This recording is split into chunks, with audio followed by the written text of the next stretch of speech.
I really like what you said about you're kind of helping, you were like facilitating my thought process, like Yeah, helping it yeah, get me get it down on paper. Or somewhere in the middle. The foundation of your love is that you'll catch me somewhere in the middle. Even if I hit ground zero, the gravity of love is that you'll catch me, catch me. I totally agree with that. Like obviously we definitely co-wrote it, but like it I think for me actually works really well. Like I thrive off working like that actually, because yeah, often, when you're writing on your own, you have all these thought processes that make so much sense in your head because you know the context around it, but then when yeah. you actually deliver them, people are like, what, you've missed out like huge chunks or in your Yeah, story or something. So it's amazing to have, when you co-write, you have that perspective of someone else and they can ask, what do you mean by that word, or yeah, why are we putting that word in, and like yeah, what note do you definitely. want to sing for that word, because depending on what note you sing, it's different, it's or the emphasis you put on whatever words, the like, yeah, the emphasis can change. It's just like Yeah, interesting. absolutely. Um, yeah, 100%. And I think I feel very blessed to be able to do that and to call it a job.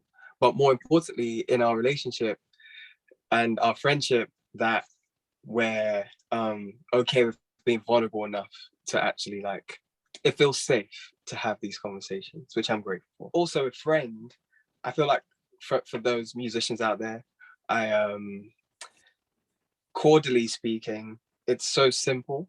And I think that kind of helps the song actually get through.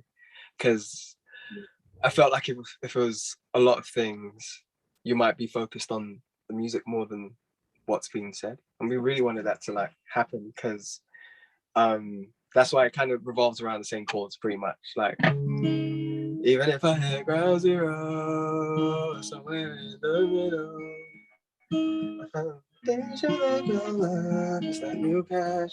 Can we talk about that chorus? Because Yeah, we worked really hard on that. Like yeah. we went round and round and round trying to write a chorus that in a way was cyclical, that Mm, whichever way you looked at it, it was pointing towards a friend. mm, And that took us a while. That probably mm. took longer than and longer than probably it did when we wrote Use Me. Um, Even though the song was probably written in like 3 hours, start to finish, which is actually pretty incredible. Yeah, Um, with no like edits afterwards, if that makes sense. Like we didn't go back and like, oh, maybe we should change this or change that. And I think that's really special. I love that the chorus is like, even if I hit ground zero or somewhere. I've never heard, no, not never. I don't know of a song that has ground zero in it, but it's still talking about faith. mm, But I love this. Like, even if I hit ground zero or somewhere in the middle, the foundation of your love is that you catch me. Whew. And then it goes on to you catch me somewhere in the middle, even if it is ground zero. The gravity of love is that you catch me. So we mm. start off with this: if you're falling, wherever you land, God catches you. And we end the chorus in this context of being close to the ground is the gravity of God's love. So it's this like cycle of like, whoa. And I think it was incredible. I'm Yeah. high-fiving again. It's Yeah. incredible. I feel Beautiful. like the I don't know what the word is, but like kind of the double meaning of like the gravity. So like when we literally feel the weight of gravity in our Yeah. lives, like, oh, the gravity of the God of God is like that Yeah. he'll be with us. Yeah, Like it's absolutely. amazing. And like Absolutely. my my dad was like, what do you mean when you'll fall with us? Because obviously God doesn't actually fall, like God Yeah. fall, but the meaning behind that is like God doesn't just be like, oh, look, you're falling, that's nice. He journeys with us the entire way through the difficult times that we're going through. Hence why he said, you fall with me, because he doesn't Yeah, keep our side. um absolutely. I think the underlying sentiment of God isn't scared of your lowest point mm, was quite important to communicate in the most interesting way we could. But I don't know who needs to hear that, but God mm, isn't scared of your lowest point. mm, Um, he doesn't need you to impress him by being good all the time. Anyway, um, mm, yeah, and I think that chorus for me was what kind of like the sparks were going off in my head and like, oh my gosh, this is really cool. mm, And there's something in the first verse as well, that I wonder if you could speak on. It's um remember when I tried to hide in the crowd, but instead you had me standing taking a bow. You forgot the last line chorus, but you said you didn't even notice. You were talking about the story of Guernsey. Do you want to talk about that? Yeah, absolutely. So yeah, that's really cool, because I remember you were asking me, Fez, like, what is your story of growing up in a musical family? So a bit of context behind that: my granddad is had a choir. My mum now has a choir, but in the island of Guernsey, and I grew up singing every year for 3 or 4 events a year in front of 200 or 300 people in this choir. And I was quite reluctant really to be at the front and doing all these solos and doing Silent Night or Away in a Manger or something, and kind of he would give me the microphone, kind of slightly prepare me before, but then on the day kind of give me the microphone and be like, okay, so it's your turn now. And that's how it felt. And I just have to sing. And I remember but I didn't want to. I didn't want to be at the front. I didn't want to be like performing in front of all these people. I just got so nervous. So I did drama school, and I was at the back. My mum could never find me on the stage, because I was always at the back hiding. If I had a choice, I'd be at the back.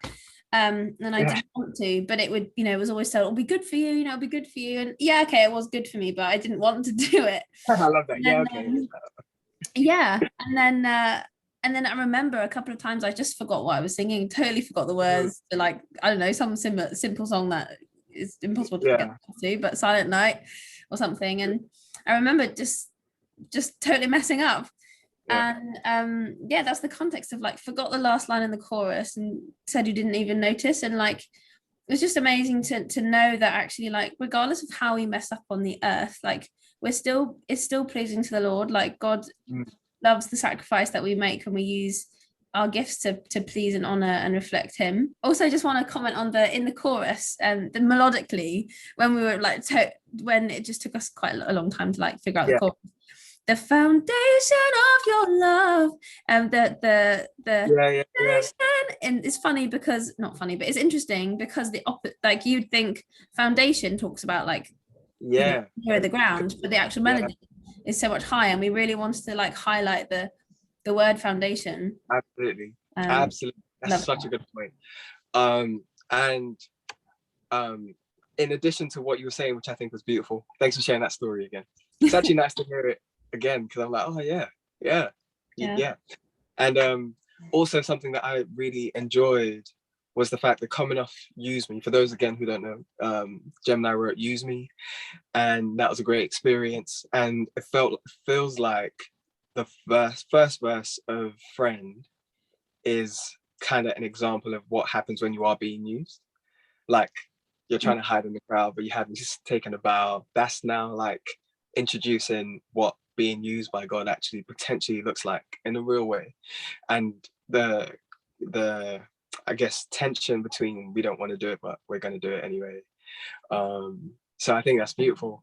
And and I remember typical well, no, don't want to say that. What I'm trying to say, typically what would happen, because it's on Zoom, we'd finish writing it, and I would, as soon as I can, try and record it so we can hear it back and be like, oh, is this good or whatever. No one ever gets to hear that version because my voice and that, no.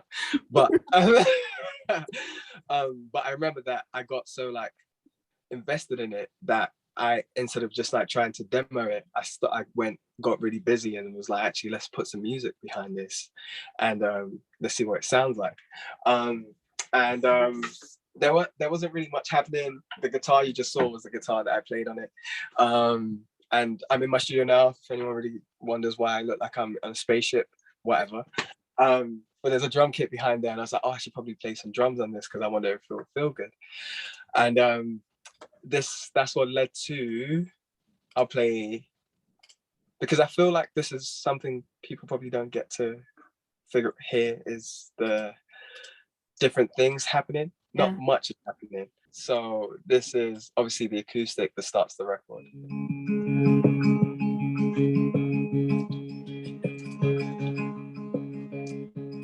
Oh yeah, look at that. Oh, nothing special happened there. But then I added this. So on my way to the studio that day, I was walking, and it just felt, I was just kind of like walking, praying, meditating, just looking around, trying to take in my environment. And I put that in the song. So there's this like underlying noise, but that's just walking to the studio and a car driving past me. And yeah, I just thought that'd be interesting to put it That's in cool. I the didn't even space. know that actually. Yeah, That's love that.